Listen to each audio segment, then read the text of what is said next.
Good morning. You're very, very honorable for Christ. Hey, let me bless you with this before you rush out this morning and start your day.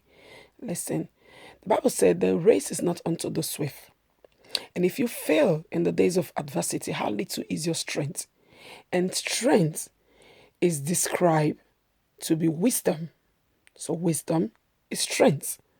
Wisdom equal to strength. So now if you observe, nobody goes into the battle ring, no fighter goes into the battle ring without first observing the person, the opponent that he's going to fight. So they know the fighter, they know their tricks. They are not per se keen about how strong the opponent is. No, they look out for the tactic, his skills, how he compose himself.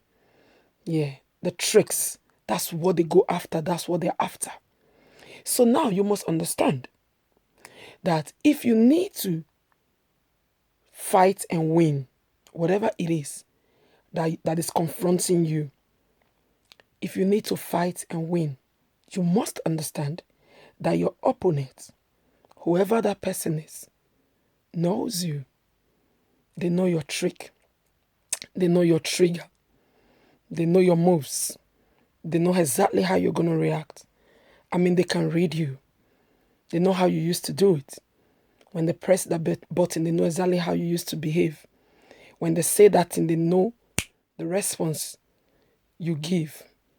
When they say that thing to you, they know how you're going to jump and how high you're going to jump. They know you. They know you. You must understand that. So it means if they know you, they know exactly how to press your trigger. They know exactly how to get you to fight into the box ring. And they know, if they know you better, it means they know how the fight is going to end. They know how that quarrel, how that misunderstanding, how that incident, they know how it's going to end because they know you. So think along. It means if you must fight and win now, you need to study your opponents proper. Study them proper. And then you must build a new you. Meaning, you must allow the old you to give way and come up with a new you. Yeah. Come up with a new plan, a new strategy, a new way of fighting. So somebody was telling me a few days ago, say, oh, I'm going to pray for strength. I said, no, you don't pray for strength. I said, you pray for wisdom. Because when you figure out how to respond in a proper way, you get another reaction. So I'm trying to tell you, it's action, reaction. You can't always control their action. You can't always make grown up to do what they're supposed to do. You can't always convince people to do the right thing. You can't even beat that thing out of them. You can't shout it out of them. You can't curse it out of them.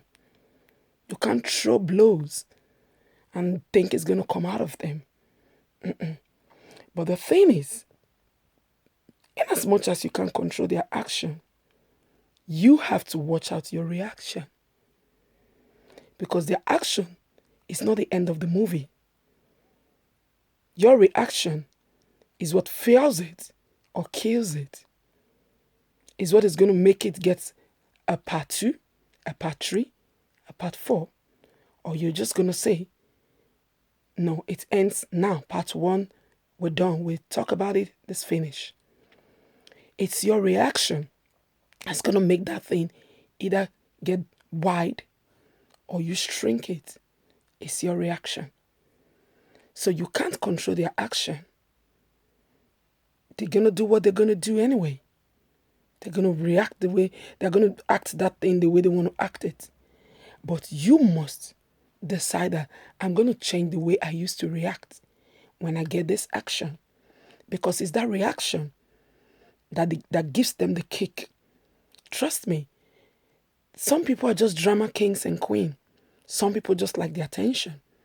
Some people, when they're just bored, or when they're sad, or when they're hot, or when they're frustrated, or when they are confused, when they find themselves in a nest, they just want to get you to come into that same ring with them. And the only way they can do that is to get your attention. It's a negative attention. They don't care how they get it. They just want you to come into that thing with them, because it takes two to tango. So meaning you have to constantly watch your reaction. Because I said yesterday on my WhatsApp, you can't board a plane to USA, plane that's going to USA, and you get to USA, and pilot said, prepare for landing. They say, we just arrived USA, and you're like, USA? How come USA? Girl, you boarded the plane. You took the flight. You bought the ticket. You went in. And of course, you're going to arrive in USA. So you can't keep doing the same thing I keep saying and expect a change. You need a new you to combat the situation. If you must take charge, if you must have peace, if you must get another reaction, the change that you desire in another person, you be the change. So you first change your reaction. Trust me, when they no longer get the reaction from you, they will change their action. They will get tired of playing that game, because it's your reaction that gives it a kick, that makes it nice, that makes it, it's kind of like hot. We're just going to set this whole thing on fire. Is your reaction. So the moment you change your reaction, you see that it's no longer a drama anymore. It's not a series that you get 1, 2, 3. They'll stop. They themselves, it will get to a point that they will get another action to themselves. Trust me. So when you now act another way, they will now react another way. So you swap roles.